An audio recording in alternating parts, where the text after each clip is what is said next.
అయిపోతుందిరా. మీరు చిరుతప్పులురా. 77లో నేను చూశాను. ఇక్కడ ఒక IAS ఆఫీసర్ డ్రైవర్ ఉన్నాను. 77లో 2 ఇళ్ళే ఉండి కోదకొండమ్మ దగ్గరికి వెళ్ళేసరికి తిరిగి రావడానికి 3 మిగిలి. ఇప్పుడు చూడు ఎంతమంది అయ్యారో చూడు. ఒక్క నిమిషం దగ్గర మీరు వినండి ప్లీజ్. ఆ మాణిక్యము, అప్పలనాయుడు, నరసింహమూర్తి, సిద్ధమ్మే ఉండేవారు. మా గుడిసెలు అటే ఉన్నాయి, వీళ్ళు బిల్డింగ్లు ఇటే పెరిగాయి. మా గుడిసెలు అక్కడే మా పోడు. మా ఆదివాసుల తాలూగా మలేరియా, ధనేరియా, అంబాలి, డిప్ప అదే మిగిలింది. ఈ మిగతా వాళ్ళందరూ కాదు కానీ పండగ కట్టాలి, పూజారులు ఆలి, అందరు ఆలే. ఇదేం ధర్మం చెప్పండి? ఇదేం ధర్మం చెప్పండి? అప్పుడు IAS ఆఫీసర్ టి గోపాలరావు గారు ఎలా పనిచేసేవారు? కాగితం ఇస్తే గుర్రం మీద వెళ్ళిపోయారు. గుర్రం మీద వెళ్ళిపోయి అది గిరిజనులు అయితే గిరిజనులకు ఇచ్చేవారు. ఇప్పుడు IAS ఆఫీసర్లు అని కాగితం ఇస్తే దాని మీద ఇనిషిలే కదా, డైరెక్ట్ టు ద తల్లిగారి ఇది ఎక్కర్ ఇమీడియట్లీ రిపోర్ట్ పొంది. అదే చెప్తున్నాను. ఈ కాగితం తలారికి ఎత్తది, ఆ తలారిని ఎంక్వైరీ చేయడం రాదు అంటున్నాడు. ఇప్పుడు ఇచ్చిన కలెక్టర్లు, ఇప్పుడు ఇచ్చిన POలు, ఇప్పుడు ఇచ్చిన జాయింట్ కలెక్టర్లు ఈ విధంగా చేస్తారు. కాబట్టి నా వయసు 67, జీవో నెంబర్ 3 మీద కానీ ఆదివాసులు ఏ పోరాటం చేసినా మీ ఎమ్మడి ఉంటాను, మీతో కలుస్తాను, మీతో నిలుస్తాను, మీతో పరిగెడతాను. మీకు ఏదైనా రెడీ చేయి ఆదివాసి. ఈ పట్టు ఇడవకూడదు. ఈ పట్టు ఇడిసేవా చంద్రబాబు నాయుడు ఒక దొంగ, జగన్మోహన్ ఒక దొంగ. ఉండదు. వాళ్ళిద్దరు కూడా జీవో పట్టించుకోరు. నాకు కొట్టేయండి కానీ వీళ్ళిద్దరు కూడా జీవో పట్టించుకోరు. మీరే పట్టించుకోండి, మీరే తొక్కండి, మీరే తరమండి, మీరే తెచ్చుకోండి, మీరే కొట్లాడి చేయండి, మీరే అన్ని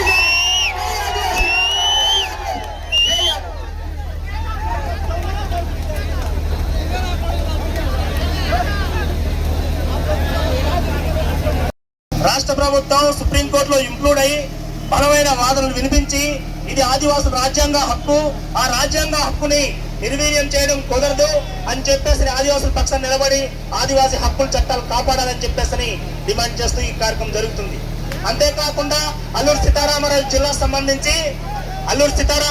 సంబంధించి విశాఖపట్నం జిల్లా నుంచి విడిపోయింది. ఈ విడిపోయిన ఈ జిల్లాలో జోన్ 2లో చేర్చడం వల్ల అన్యాయం జరుగుతుంది. ఇది జోన్ 1లో కొనసాగించాలని చెప్పేసి ఈ సందర్భంగా తెలియజేయడం జరుగుతుంది. 2026 DSCలో ఆదివాసులు 100% రిజర్వేషన్ DSC నోటిఫికేషన్ తక్షణమే విడుదల చేయాలి. అది మన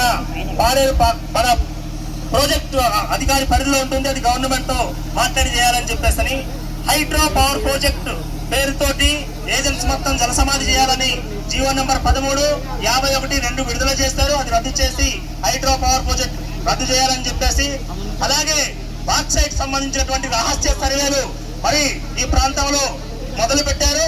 ఖచ్చితంగా బాక్సైట్ సంబంధించిన అంశం మొత్తం రద్దు చేయాలని చెప్పేసి ఈ అంశాల మీద వెంటనే స్పందించి మీ వైపు నుంచి రాష్ట్ర ప్రభుత్వం తెలియజేసి ఈ చర్యలు తీసుకోవాలని చెప్పేసి ఈ సందర్భంగా మిమ్మల్ని అడుగుతున్నాం. కాబట్టి రాష్ట్ర ప్రభుత్వం ద్వారా తమరు ఈ ఆదివాసులకి హామీ ఇచ్చి ఈ చట్టం అమలు చేయడం కోసం కోరుకుంటారని చెప్పేసి భావిస్తున్నాం. ఇది దీనికి సంబంధించిన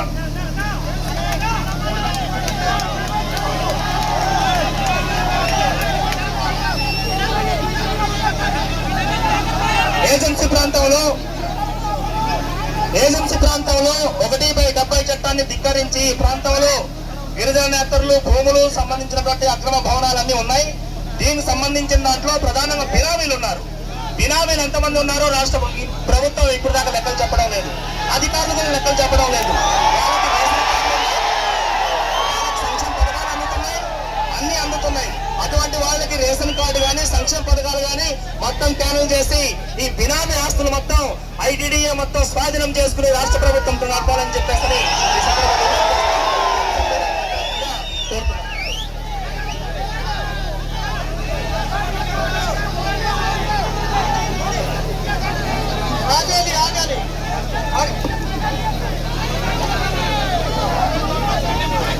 అలాగే మిత్రులారా, అందరు మీరు చెప్పారు, మా దృష్టిలో ఉంది. ఏజెన్సీ ప్రాంతంలో చేసుకుంటున్నారు. గిరిజన అమ్మాయిని గిరిజనేతలను పెళ్లి చేసుకొని పుట్టిన పిల్లలకి గిరిజన సర్టిఫికేట్ తీసుకుంటున్నారు. దీనివల్ల ఆదివాసులకు తీవ్ర నష్టం జరుగుతుంది. ఇటువంటిది అరకువేలి మండలంలో ఒక సర్టిఫికేట్ రద్దు చేయించి ఒక డిప్యూటీ తహసీల్దార్ని సస్పెండ్ చేసే స్టేజ్కి వెళ్ళింది. అటువంటిది ఇది కూడా తక్షణమే స్పందించి పరిష్కారం చేయాలని చెప్పేసి కోరుతున్నాం.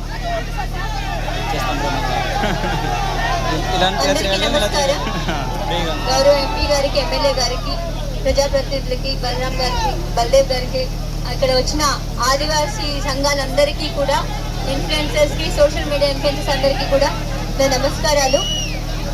ఈరోజు మీరు మీ రిప్రజెంటేషన్స్ అన్ని కూడా వివరించడం జరిగింది. ఒకటి నేను మాట్లాడతాను. మొదటిది మీరు జియో నెంబర్ 3 గురించి చెప్పారు. రీసెంట్ గా మనకి ఈ ఎంప్లాయీస్ అసోసియేషన్స్ అందరూ కూడా రిప్రజెంటేషన్ ఇవ్వడం జరిగింది. అలానే ఈ రోజు మీరు ఇస్తున్న రిప్రజెంటేషన్ కూడా మేము పంపిస్తాము. One of the good points మన ఎంప్లాయీస్ అసోసియేషన్ నుంచి వచ్చింది ఏంటంటే, మనకి జియో నెంబర్ 3 తర్వాత బయట నుంచి వచ్చిన టీచర్స్ ఆబ్సెంటీజం ఎక్కువ ఉంటుందని చెప్పారు. సో దాని వల్ల కూడా ఒక అనాలిసిస్ చేసి పంపిస్తాము ఖచ్చితంగా. అవునండి.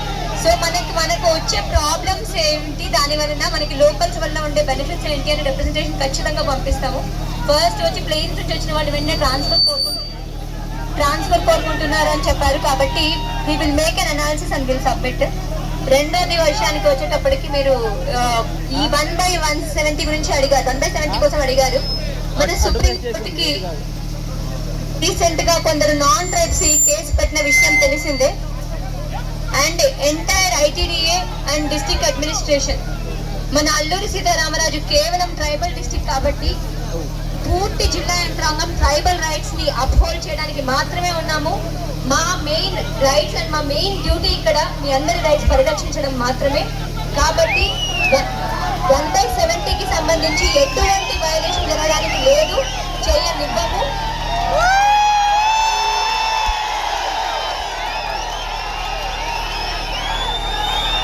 మనకి రకరకాల అన్ఎంప్లాయ్మెంట్ తో మనకి ల్యాండ్ మాత్రమే ఇంపార్టెంట్ కాబట్టి గిరిజనులకి ల్యాండ్ దూరం అయ్యే అవకాశం లేకుండా చూసుకుంటాము. ఇవ్వడం, మోటివేట్ చేయడం రాదు. నేను ఒక ప్రాబ్లం గురించి చెప్పడానికి వచ్చాను. సో అదేంటంటే, మనం చాలా ప్రాబ్లమ్స్ ఫేస్ చేస్తున్నాం. మనకి గిరిజన ప్రాంతాల్లో చాలా ప్రాబ్లమ్స్ ఫేస్ చేస్తున్నాం. ఇప్పుడు మనం దేనికోసం అయితే ఫైట్ చేస్తున్నామో దాని సొల్యూషన్ అనేది మనకి అప్పుడే రాదు, వెంటనే దొరకదు కదా. అంటే ఈ ప్రాబ్లమ్స్కి ఇప్పుడే సొల్యూషన్ వచ్చే ఛాన్స్ లేదు. అంటే ఈ సెకండ్లో మనకి సొల్యూషన్ రాదు. కానీ ఒక బిగ్గెస్ట్ ప్రాబ్లం మన ముందుంది, మనం అది ఇప్పుడే సాల్వ్ చేయొచ్చు. యాజ్ ఎ స్టూడెంట్గా, యాజ్ ఎ ఎడ్యుకేటెడ్ పర్సన్గా నాకు ఇది చాలా పెద్ద ప్రాబ్లంగా కనిపిస్తుంది. సో మీరు కూడా దాన్ని ప్రాబ్లంగా తీసుకొని దానికి ఏం చేస్తే బెటర్ అవుతుందో అది అందరూ చేయాలి. సో అదేంటంటే, మనం మన ల్యాండ్ని అమ్మగా, మాతృభూమి అంటాం, అమ్మగా చూస్తాం.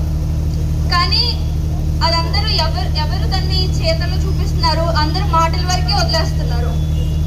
ఈ నేల మనకి చాలా పవిత్రమైనది. ఇప్పుడు ఇది ఉంది కాబట్టి మనం అందరం బతికి ఉన్నాం. మనం ఉన్నామంటే ఈ నేల ఇప్పుడు ఉంది కాబట్టి మనం అందరం ఉన్నాం.